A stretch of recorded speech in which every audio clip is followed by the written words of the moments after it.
the only thing that will get the hostages released is the thing that will defeat Hamas, which is a sustained military effort.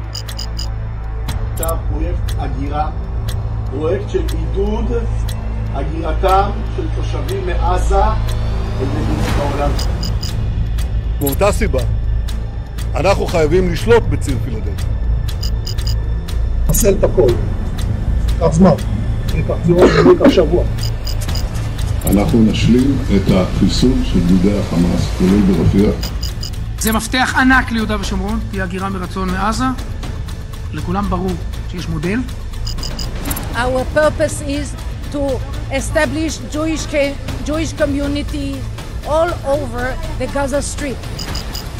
הפתרון שהתורה אומרת לנו זה גם לשחרר, זה גם להתיישב, זה גם להוריד.